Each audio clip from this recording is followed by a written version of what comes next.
Hey, everybody, and welcome back to another episode of Bulletproof Selling. My name is Sean Rhodes, and I am the Chief Sales Sergeant here at Bulletproof Selling and author of the book Bulletproof Selling, a guide for systemizing sales on the battlefield of business. Now, here at Bulletproof Selling, we believe that hope is not a sales strategy. And so we are here as often as we can be here to make sure that we're bringing the lessons of the battlefield into the realm of business so that we can increase the performance of salespeople and the results of their pipelines and their teams. Now, in this Bulletproof Selling series, which we've been doing for more than a year now, I've been blessed to be able to share some of the top minds in sales with all of you, from best-selling authors, trainers, consultants, Hall of Fame speakers, and those that are out there in the field managing teams, managing the way that they sell to make sure that they can improve their performance too. Now, the guest that I have on today, he's one of my very few folks that I've invited back on the show for a second appearance, an encore performance, if you will, because I always learn something when I speak to this guy. He's so brilliant in the field of sales. Even though we operate in a similar industry, we both provide sales training to organizations.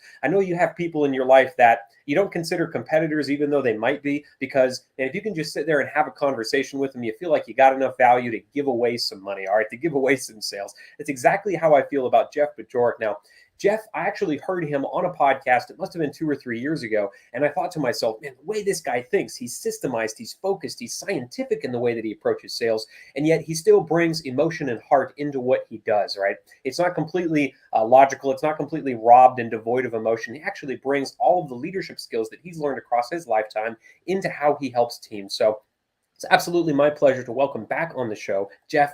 Welcome back, sir. Man, am I glad this is recorded. Wow, thank you for that introduction. I'm gonna steal that and Do it. use it. I might make it my ringtone. You know. You don't want my voice on your ringtone, do you? Trust me. Thanks, Sean. I appreciate it. It's Oh, good my to be back. pleasure. So last I spoke with you now, you Mhm, were on one podcast and you've since eclipsed that one. Now you got a mhm, second one going. And the people you're working with really haven't changed a lot, but the mm-mm, focus I know has probably shifted a little bit in the big time. last year. So talk to us about the new effort, the new podcast, and how your business model has changed and how you help sales teams. I don't know if the model has changed a lot so much as it has gotten a lot more focused. Hmm. And I love that you used the word focus. That was really my, really through the pandemic in 2020, it was kind of like, man, am I spreading myself too thin? Am I getting as much as I need to out of all my efforts? And I think it took me a year to realize that it was. Yeah. And then through most of 2021, I started thinking, okay, now that I've made the decision on that, what do I cut out? What do I stop doing? If I want to do some other different things, there's only so much room. So really that led to me stopping a series of projects. Probably the most significant of which was the Why and the Buy that I did with Hmm. my good friend Christy Walters. She and I started that podcast. I mean, the idea for it came in 2016. We launched in 2017, and 5 years and 432 episodes later, Right. we stopped. And that was a mutual decision. I mean, I talked to her. I had my inklings. I talked to her and I said, Christy, do we renew ourselves for a sixth season? And she said, I don't know, Jeff. And I said, okay, we're on the same page. And what we came to was that, and now Christy and I are not business partners, right? We had our own businesses. This was an opportunity to create content. It was an opportunity to interact with people like yourself. I know you came on the show, Mhm. and we as we went through and did work that we were really proud of, we just recognized that 5 years into it, if we were to start today, this wouldn't be the show we would produce. And Ah. so we decided to set it down. And Christy's career has shifted a little bit, and my career has shifted a little bit. And it's not fair to say that we grew apart because we didn't. But this project no longer served us. So Mm. that was a big thing to put down. But then I realized that I really liked podcasting. And as I thought about focus and I thought about what I learned about podcasting in the 5 years that I did it, I said, I'm going to do it differently, but I'm going to do it in a way that I think it needs to be done, not in a way that I see anybody else doing Mm. it out there. And that was a big shift for me. And I think that's a shift for a lot of people. You want to fit in. You don't want to be sticking out. You don't want to be someone that is so different that you aren't recognized as a consultant, as a sales trainer, as a speaker, as a podcaster. And but what I did was I took elements from other shows that I liked, And I said, well, what if I did it this way? And what Mm. if I did it this way? And what if I added this? And then what if I? And I arrived at Rethink the Way You Sell. Hmm. And, the show, and I say this, there's, a trailer for the show. It's really the first episode. It's 6 or 7 minutes long.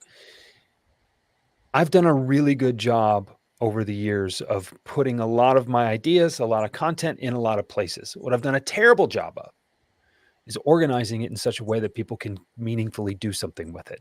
Yeah. And I ran into that. I had a couple of really good friends and colleagues tell me, Jeff, we love what you say. We love what you do. You make an impact. What is it that you do though? Right. And so that was an issue. If my reputation is one that I'm someone worth talking to and I have something worth talking about, that's great. But that still doesn't help my prospects, my network, my community understand how to utilize that. And all of a sudden they just tune in because, well, what's Bajorek got to say today? Well, that doesn't help my business necessarily, though it certainly helps my reputation. And so with this show, what I've done is I'm putting things into seasons. So I'm not Hmm. committing to a weekly interview or tune in Saturday mornings. It's here's what I've got on this topic. Season 1 was what is your why? Right, which is a great way to introduce the new show. It's an exercise I start with an overwhelming majority of my clients when we start to do work together, and it was short, so it was really good, really impactful, and it sets the tone for what's to come. Season 2 is about the difference between top performing salespeople and everybody else, and it's not what you Mhm. think.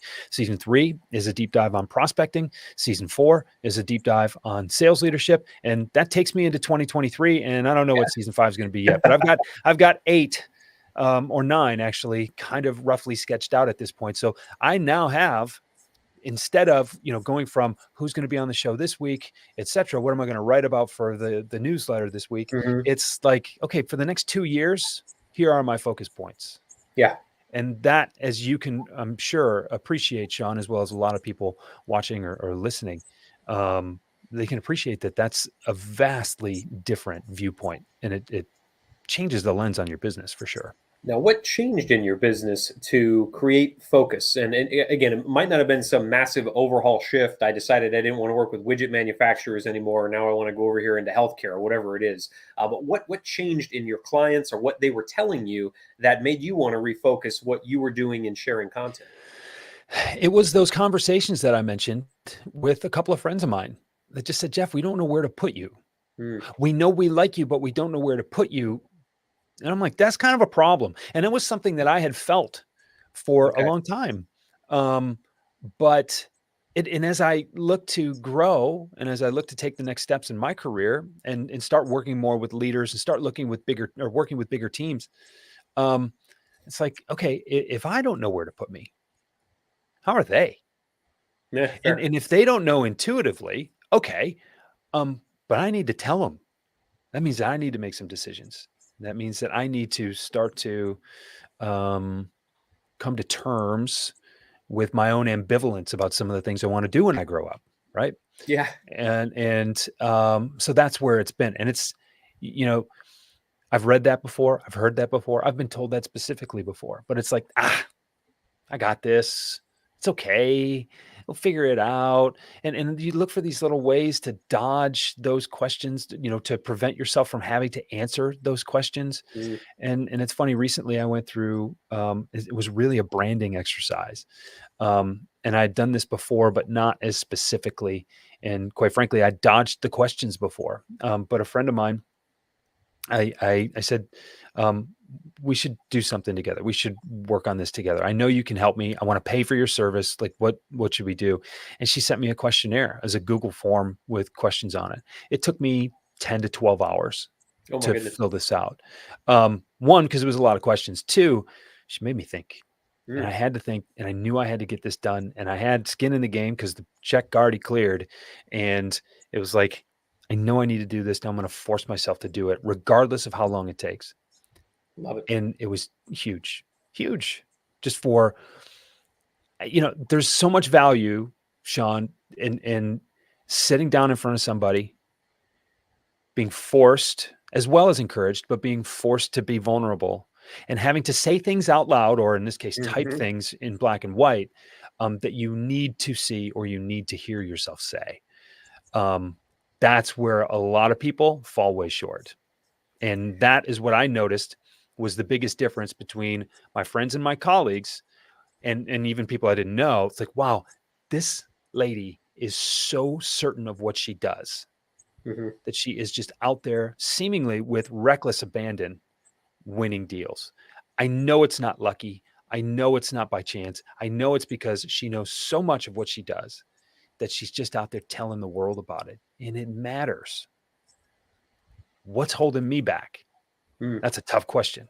And that's what I have. I mean, really, I'm always seeking to refine that and build on that. But I've taken a lot of those steps and gotten a little bit more, probably a lot of bit more over that hump. And I'm already seeing the benefits of that. And the act of writing, Jeff, I think is important for any professional, especially salespeople, Mm. to regularly just take a crack at. And Mm-hmm. it's sometimes journaling. So I've got to practice every morning where I wake up before anyone else in my house is tooling around and needs my attention. And I Right. write just 3 pages stream of consciousness. Mm-hmm. It's a process called Morning Pages by Julie Cameron. Okay. And it's like self therapy. So that's one Yeah. way that I write.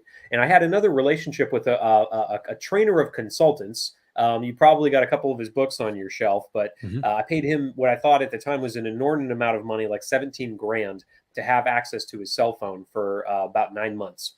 Mm-hmm. And I used it. But this guy, because he understood the model of coaching in that it wasn't therapy. So I've had coaches in the past that I've paid, and it was like you have 1 p.m. every Wednesday we're going to get together, Yeah. and because I paid for it, I burned up that hour. You better believe Right. I'm going to find enough to keep you occupied for an hour. Well, that's not scalable from a coaching perspective because you only have so many hours in a week. You only have Right. so many clients. So what this guy did, he was brilliant. He refused to listen to story on the phone. So it's almost the opposite of the way I think you would go about it, Jeff, because you're very heart centered, and I appreciate that about you. This guy was, Sure. just all business, all pragmatic. And so I would show up and I'd say, hey, listen, I have this problem. I went to this networking event and I met this CEO and I'm trying to figure out how to schedule the next meeting. And he would stop me and say, Sean, what's your question? Well, I'm trying to get to it, man. I got to tell you the story. It's like, I don't want Yeah. your story. I want your question. Yeah. And so what it forced me to do, because I didn't want to look like an idiot in front of this guy, because I paid him a bunch of money, right? I've got a little bit of ego on the table here. I would have to journal out the entire scenario on 3 or 4 sheets of paper. And then I would ask myself, all right, how do I make it shorter? And I'd get it down to 2 sheets of paper. And then I'd get it down to 1 sheet of paper and 3 paragraphs and 1 paragraph. And by the time I got it down to that 1 sentence question, Jeff, I often knew the answer. I didn't have to call the guy. Yep. The process of writing it all out allowed me to get clarity and focus. So Yeah. I'm all about the clarity and focus that comes with sales. So I don't want to make it all about you and I and kind of branding changes and No. focus. Let's do something for the salespeople listening.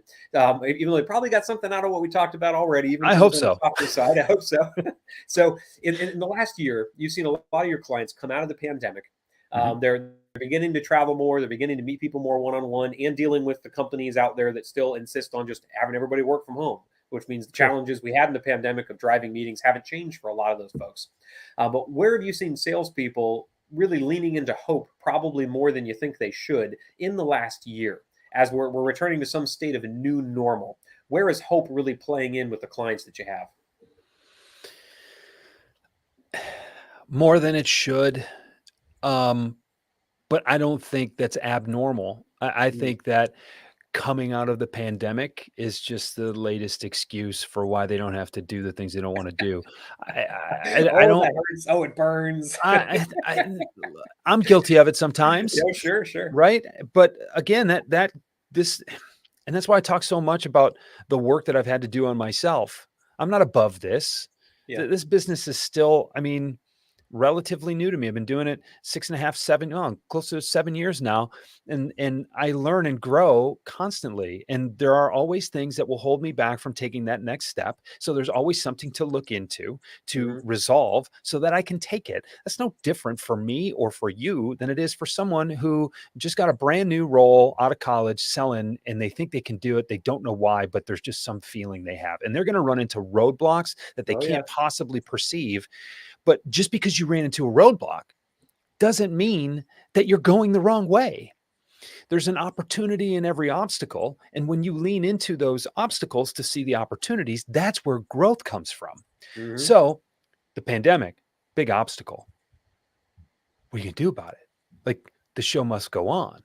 So, not, I mean, can't ignore it. Like, it was true. It happened. It wasn't just a made up figment of some conspiracy theorist's imagination. Like, there were real restrictions, and out of that restriction came supply chain issues, came tension, just a level of uncertainty.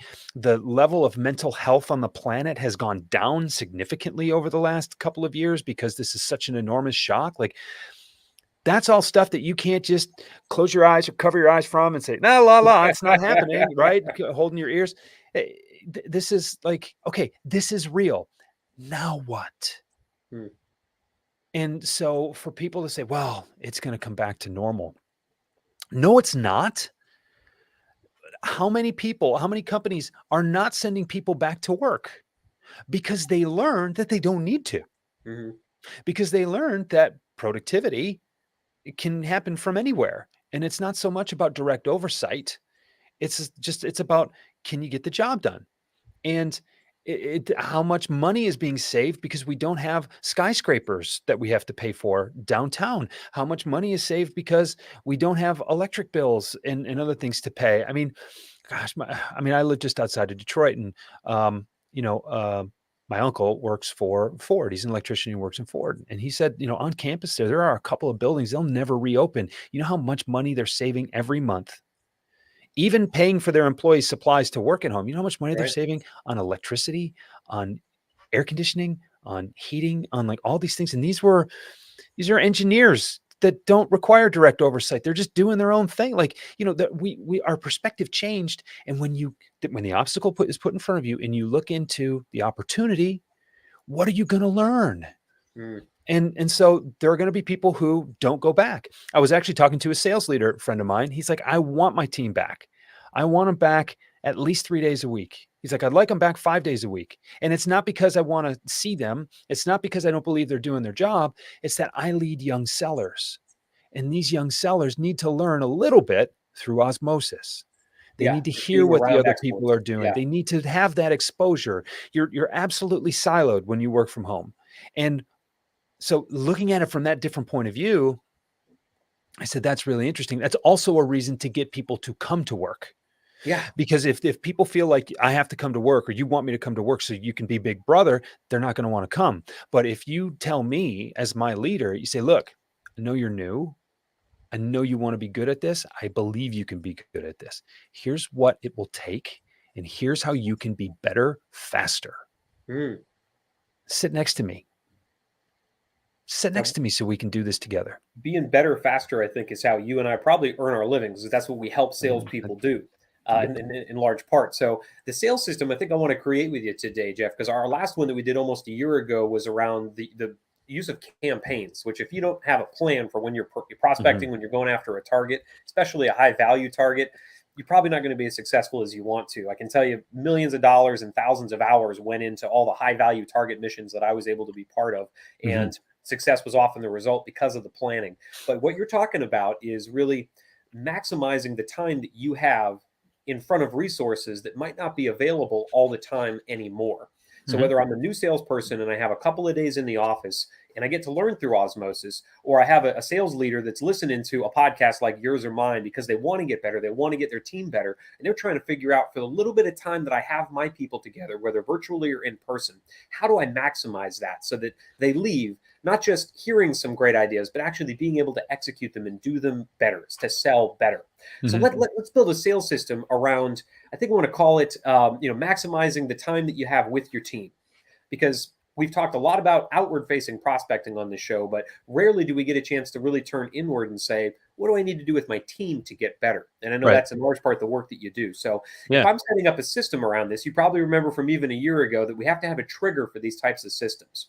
So if I'm getting ready to learn from my team, does that happen when my team gets together a couple times a week, or during that weekly virtual meeting? Does it happen in planning for that meeting and setting an agenda? When do I really need to start looking at maximizing the time that I have with the salespeople that are on my team? From the word go, Yeah. really, I think you have to appreciate, and this requires taking a step back if you're a leader. What can I learn? What do I need to learn?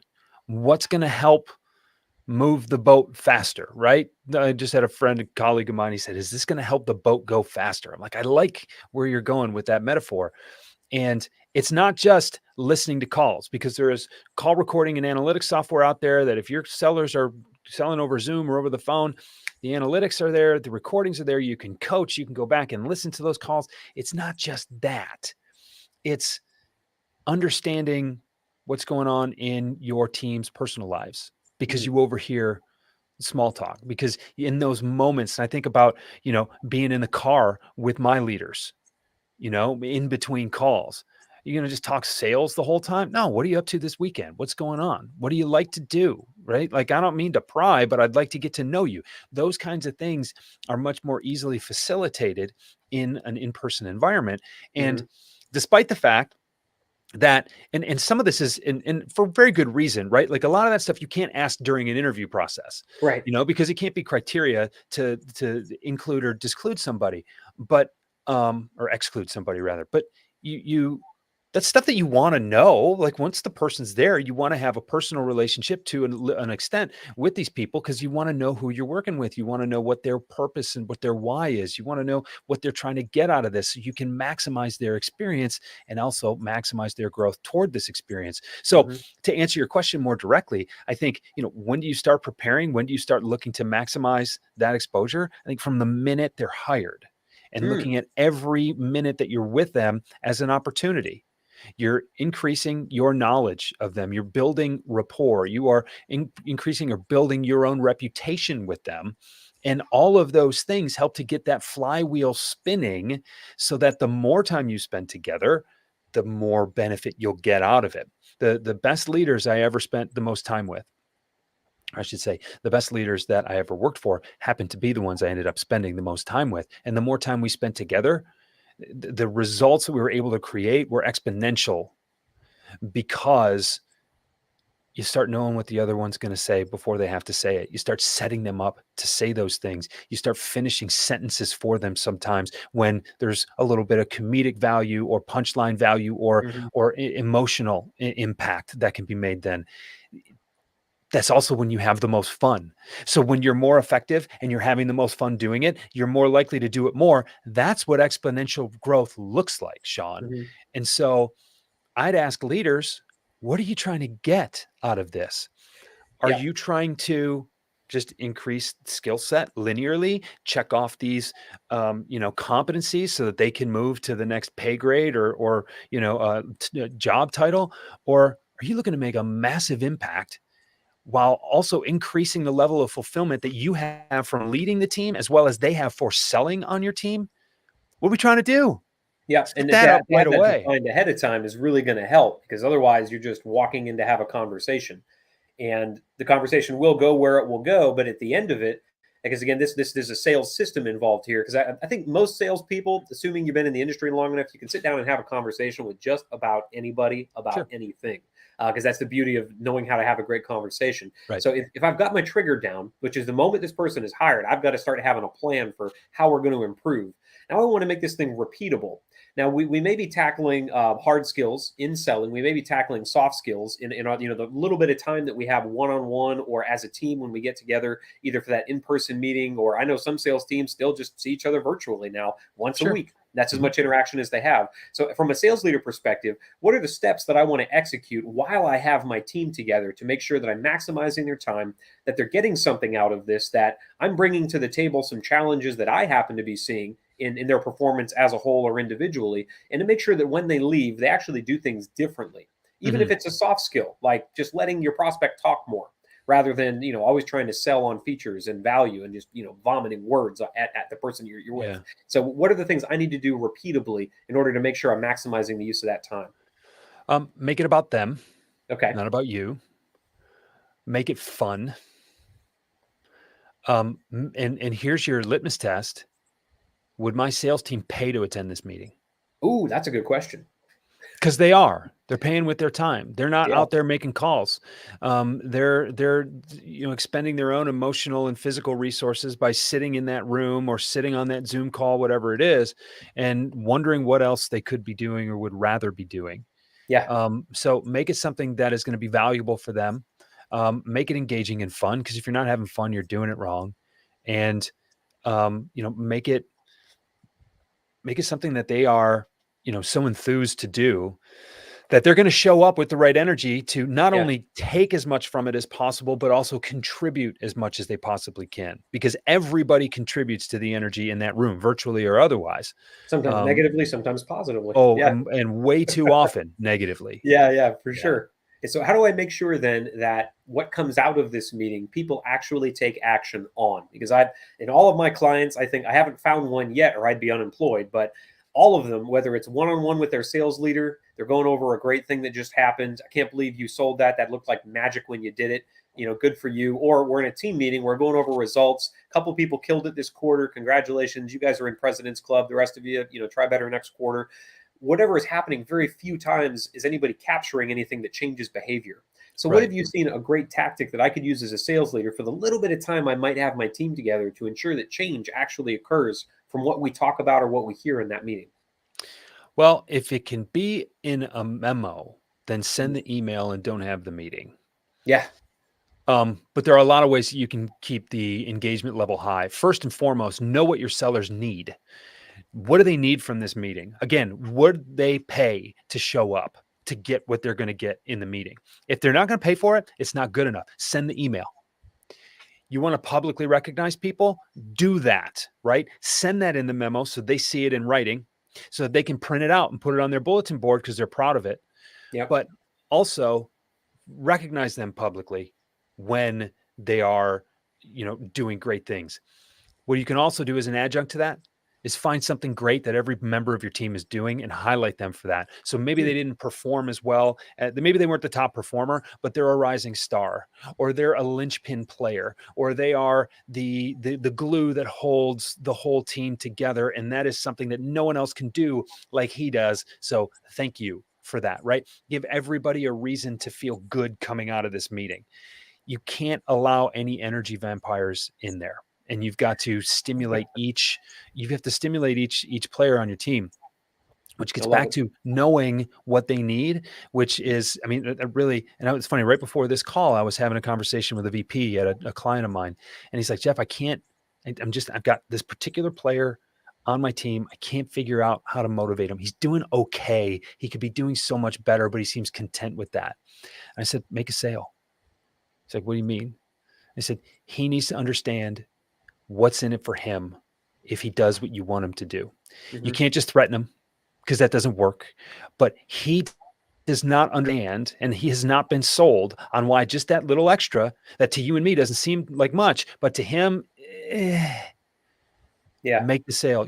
If you're a leader, your new customers are your team members. Mm-hmm. And when you start treating that dynamic, that relationship, like a customer relationship, when you start thinking about what's in their best interest, how can I help them accomplish what's in their best interest? How can I create a win-win situation here? And how can I inspire them to understand that when they do this thing that I'd really like for them to do, they win more than anybody else does? That sounds a lot like a sales call, Sean. Yeah, it does.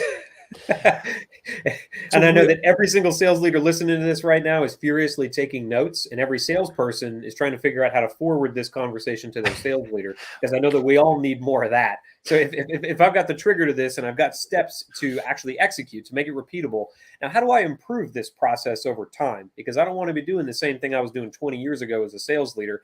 I might still have an engaged team, but I want to have a friggin' rock solid, awesome team. I want team members that will pay to work with me, because I've implemented what we're talking about, Jeff, over and over, year after Mhm. year, and I've built a great team around me. So how do I make sure that I'm continuing to make this process better? Is it feedback from the team, feedback from looking at metrics and their results? What do I need to do to take a look at how do I improve how I'm bringing my people together?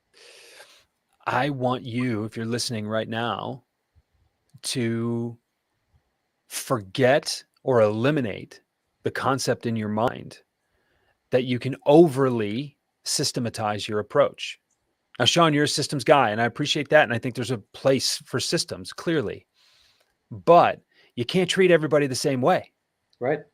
You can't do the same things and expect the same results from every person on your team because every person on your team is different. So as soon as you eliminate the idea that I can have this blanket approach that needs to be tweaked every 2 years and then I can stay effective, that is a surefire ticket to mediocrity town.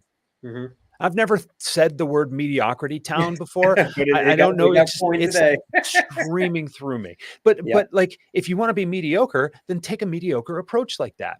Yeah. But the way that you stay on top of things, the way that you continue to get the most out of your people is by treating them like they're your best customer. Pay attention, ask questions, be curious, pay attention. I know I just said that. I want to say it again. Continue to pay attention because you need to change in response to the way your team changes. And even if the players on your team stay the same over the course of a decade, They're gonna change. Sean, Yeah. how much have you changed over the past decade? Oh, past I've year, are you kidding me? I was just going to say the same thing. So great, we've got this sustainable team. Everybody's moving in the same direction. Everybody's rowing in the same boat. We're making great progress. Okay, that dynamic is going to shift over time. People are going to get married. People are going to have kids. People are going to get divorced. People are going to become empty nesters. People are going to move. People are going to leave the team for all the best reasons. You have to manage all that as the leader by staying involved and by Mhm. paying attention. And if you are paying attention, you are never going to need to ask me or ask you for a tip about how do I keep things fresh. Your fingers on the pulse of your team. You're going to know what to do. I can't give you advice. It's not my team, it's yours. Love it. So I've got the trigger, making it repeatable, improvable in a way that we've never heard it before, which is just keep your dang finger on the pulse of the team. And don't worry about looking at specific metrics. But at the tail end of this, because system building and system actual implementation does involve knowing, are things better now than they were before? I need to be able to measure this. Mhm. So I might be measuring in engagement, might be measuring in sales, but how am I measuring whether doing what Jeff is telling me is actually better for my team? Otherwise, I should just be going back to the way I was doing it, however good or bad that was before. But I'm Sure. using your advice, Jeff. What do I need to actually keep my finger on the pulse of to know, is this better than the way I was doing it? Well, there's that oh snap moment that you pointed out just a couple of minutes ago, where it's like, wow, I've never heard it that way before. I think that'll make a big impact. I've never drawn those correlations before, thinking of your team as a customer. That oh snap moment, and I don't know if this is a PG show or a PG-13 show, Whatever but you want it to be, man. you know, that's the difference maker Yeah. because you're talking about getting the most out of your team. So how do I know if I'm getting the most out of my team? Are you hitting your goals? Do you feel like the culture is on fire in a good way? Do you feel like people are inspired to show up? Do you feel like your meetings are so good that they'd be willing to pay to show up? Do you feel like people are contributing? Do you have bad actors on your team that you need to weed out? Like, take the finger on your own pulse, right? How do you feel about leading this team? Do you feel like you're capable of more? If you feel like you're hitting your goals, number one, and still capable of more, look, those are a little more esoteric metrics, Yeah. but they're damn good ones. And so there's so much about and again, this sounds like a shot against systems. It's not a shot against systems, but there are so many intangible ways to measure performance that are valuable. But just because we can't make them overly scientific, like Hmm. there's a process that is followed in the sales, in selling, and that's very scientific. But how you get from step to step in that process is Oh, yeah, beautiful art. it So is. is your team hitting the number? That's the science, right? Let's boil that down to numbers. They're hitting it or they're not. They're hitting it in a beautiful way that makes me think of what's possible next versus I'm trying to get them all to squeeze blood from a stone and we barely made it. That's not the same feeling. The No. science is the same. We got home or we didn't, but your inspiration about where it could go next is dramatically different. And so those intangibles are really, really important. And ultimately, what you're talking about is the level of fulfillment. So if I'm a leader and I feel like I have to beat this team and the beatings will Beat them continue until until morale morale improves. Yeah. improves, like if I feel like that's what I have to do every day, Yeah. I need a new gig. That's a rough life. Yeah. But if I feel like there's ever more possible and I feel like I can add to this team, I feel like this team would be welcoming some new additions. I feel like I can bring more people up to speed because of my team, not just because of me. I believe that we were asked to grow 7% this year. We're going to do that. And if a couple of things pop the way I think they will, we can grow another 10 next year. Like that is exactly where you want to be as a leader. There's nothing more rewarding and fulfilling than to see your team of sellers thrive like that and want to continue doing that. I know this is going to bum some people out. You can't create that from a Salesforce dashboard. Oh no. You have I to actually be have to be with involved. my team. So the kind of, and maybe it sounds a little hyperbolic, maybe it sounds a little utopian. Look, I've seen it. So I know it to be true. If you want that, raise your bar and do what it takes to get it. If just getting by at 95% of your numbers, I'll get a portion of my bonus, enough to really not incentivize me to do the extra to get the whole bonus. We're fine. It's a pandemic. We're coming out. Things are going to get easier. Those types Supply of people chains are probably going to aren't loosen listening to up. you or I, though, Jeff. That's so maybe it's the wrong audience. Now we'll just make fun of those people who Yeah, don't know how good it can be. Therefore, they will never challenge themselves to get there. What do you want out of this, man? yeah. That's my And question to every listener right now. What do that's you something that want? you mentioned was nothing you've said, by the way, has been a knock against systems. The beauty of being able to watch some of the highest performers on the planet in action, whether they were in the military or in the martial arts or just in the arts in general, Mhm. friggin' trapeze artists. I don't care. Of You, course. you give me someone that's dedicated their life to mastering something. They had to base it on systems, but at some point they have to move beyond the system because they have to be ready to react in the moment to what's happening. And there may not be a system for that. Right. But I know that without the thousands of sales calls that you've been on, you wouldn't be able to play jazz like you can today Sure. to be able to be completely present. You'd be too concerned about how am I going to dork this up. You've moved way beyond that by now. And Mhm. so everything that you've been talking about for all the listeners here that think Jeff is now suddenly anti-systems, and what are you doing, Sean, inviting an anti-systems guy on a show about sales systems? Everything he's talking about has to be built on a solid foundation. You Mhm. can't do what Jeff is talking about your first day in the career of sales. It can be very difficult to succeed there. What he's talking about is taking what you know works in the field of sales and making sure that when you're with your team, you're allowing yourself to be present so you can pay attention to what's going on instead of saying, what 5-step process does this have to fit in? It doesn't have to fit in a 5-step process, Right. but it has to be based on what you know works in managing people, in making sales, and managing pipeline. Otherwise, like you said, you might not be in the right career field if you're just okay getting by. So, Jeff, for all the things that you've got going on out there in the world, I want to drive everybody that I possibly can to your content because I've gotten so much out of it. Tell Thanks. me, how do we get a hold of you? How do we listen to that new podcast you have out? How do we get deeper into your world, man? The podcast is called Rethink the Way You Sell. And I think it's pretty clear based on the last few minutes that we've been spending together that that's kind of what I do. Yeah. So it's appropriately named. It's branded well, but you can find that wherever podcasts are found. I mean, just go wherever you're listening to this right now on your Yep. podcast player. Just search Jeff Bajorek.